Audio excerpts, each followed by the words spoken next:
इस वीडियो में हम पीरियोडिक ट्रेंड्स के क्वेश्चंस करेंगे from the folder sema exams. Our first question is which statements about the elements in the periodic table is correct? Option A says all the elements in the same group of the periodic table have the same reactivity. अच्छा, जो element same group में होते हैं उनकी reactivity same नहीं होती. They do react with the same type of the elements but with the different speed और rate और tendency of reactivity. So reactivity increases down the group in the metals and in the non metals it decreases down the group. तो same reactivity नहीं होती है. Alpha is a wrong answer. All the elements with the 4 electrons in their outermost shell are the metals. अच्छा, periodic table हम खोल लेते हैं और उसमें देख लेते हैं कि कौन से elements हैं जो कि ग्रुप जिसके आखिरी शेल में 4 इलेक्ट्रॉन्स हैं.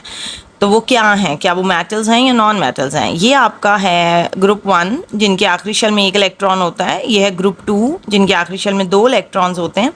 ये ग्रुप 3 और ये ग्रुप 4. अब 4 वाले में देखिए carbon, silicon, germanium, tin, lead, ठीक है, ये एलिमेंट्स आ रहे हैं. तो ये सारे तो नॉन मेटल्स हैं. Carbon is not a metal. Carbon कोयला तो नॉन मेटल है ना, वो इलेक्ट्रिसिटी तो कंडक्ट नहीं करता. So that can not be the correct option. Charlie says all element in the group 2 of the periodic table would form an ion with a -2 charge. अच्छा, group 2 वाले जो होते हैं वो मेटल्स होते हैं. उनके आखिरी शेल में 2 इलेक्ट्रॉन्स होते हैं. तो वो 2 इलेक्ट्रॉन लूज करते हैं एनर्जेटिकली क्योंकि उनकी इलेक्ट्रो पॉजिटिविटी ज़्यादा होती है और इलेक्ट्रो नेगेटिविटी कम होती है. So the tendency to lose electron to form a positive ion is more. तो Charlie again is a wrong option. Delta says elements in the same period of the periodic table have the same number of shells of the electron. Number of shells की बात आ रही है, period की बात आ रही है. Elements in the same period, of course they have the same number of shells. Periodic table खोलते हैं. ये देखें, ये हमारे फ्रॉम लेफ़्ट टू राइट जो जा रहे हैं ना, ये होते हैं पीरियड्स. ठीक है, पीरियड्स में नंबर ऑफ शेल सेम रहते हैं. ग्रुप में number of valence electron same रहते हैं और पीरियड में नंबर ऑफ शेल सेम रहते हैं. और ये स्टेटमेंट यही चीज़ आपको बता रही है कि elements in the same period of the periodic table have the same number of shells in the electron. So delta is the correct option for this question. What happens when a strip of silver is immersed in an aqueous solution of the copper sulfate? अच्छा, silver is a less reactive than copper क्योंकि silver reactivity series में below होता है, नीचे होता है ना, तो नीचे वाले लेस रिएक्टिव होते हैं. तो silver can not displace copper, so there is going to be no reaction at all. So Bravo is the correct option. Question number 3 says which electronic configuration represent 3 metallic elements in the same period of the periodic table. अच्छा, metals हम देखते हैं group 1, 2 और 3 वाले metals होते हैं यानी उनके आखिरी शेल में या 1 इलेक्ट्रॉन हो या 2 या 3 हो. अब यहाँ पर वो कह रहे हैं electronic configuration represent the 3 metallic elements in the same period. अगर वो पीरियड में सेम है तो ऑफ कोर्स उनके नंबर ऑफ शेल भी सेम होंगे. यहाँ 3 शेल हैं, यहाँ 3 शेल हैं, यहाँ 3 शेल हैं तो ये सेम पीरियड में. लेकिन ये आपका 7th जिसके 7 आउटरमोस्ट इलेक्ट्रॉन है वो तो नॉन मेटल है. सो ये तो ऑप्शन ही गलत हो गया ना. ब्रावो में आप देखें 1, 1, 1, लेकिन number of shells are not the same. So that cannot be the correct answer. Charlie is 2, 3, 4. So even that cannot be the correct answer क्योंकि 4 वाला आपका अभी हमने पिछले क्वेश्चन में डिस्कस किया है कि वो कार्बन फैमिली है. कार्बन आता नॉन मेटल्स. डेल्टा इज 281, ये मेटल है. 282 मेटल है. 283 मेटल है because all belong to the same period as they have same number of shells. और उनके वैलेंस इलेक्ट्रॉन हमें बता रहे हैं कि वो ग्रुप 1, ग्रुप 2 और ग्रुप 3 से बिलोंग करते हैं. तो ये तीनों मेटल्स के ग्रुप होते हैं. तो delta is the correct answer. Question 4 says an element in the period 3 and the group 7 of the periodic table. Which statement about this element is correct? अच्छा, आपका period 3 और group 7 है. 7 के तो आखिरी शेल में 7 इलेक्ट्रॉन्स होंगे ना. वैलेंसी उसकी होगी -1. पीरियड 3 है तो 3 शेल्स होंगे. अब हम ऑप्शंस पढ़ लेते हैं. The element will form +1, no, -1. Bravo says the element will have 3 electrons in the outermost shell. देखो, आपका ग्रुप नंबर 7 है तो 3 तो आउटर मोस्ट शेल में हो ही नहीं सकते ना क्योंकि आपका ग्रुप नंबर आपको बताता है कि आउटर मोस्ट शेल में कितने इलेक्ट्रॉन्स हैं. The element will have 7 electron in the outermost shell. Yes, that is the correct answer. लेकिन हम डेल्टा ऑप्शन लाजमी पढ़ेंगे. The element will have 7 shells. No, period number 3 है तो शेल्स तो 3 ही होंगे क्योंकि पीरियड नंबर हमें बताता है कि कितने शेल्स हैं और ग्रुप नंबर हमें बताता है कि उसके वैलेंस शेल में कितने इलेक्ट्रॉन्स हैं. Next question is the table contains information about the physical properties of the elements chlorine which is a non-metal belonging to the 7th group. Copper is a transition metal and iron is a transition metal. अच्छा metals जो होते हैं ना उनके melting boiling point बड़े high होते हैं और chlorine जो है वो हमारी एक गैस है तो गैस का तो of course माइनस में होगा melting point और boiling point भी बहुत कम होगा. तो आपका कॉपर जो है मेटल कॉपर से कम होगा क्लोरीन का बॉइलिंग पॉइंट एंड आयरन क्योंकि एक स्ट्रॉन्गर मेटल है.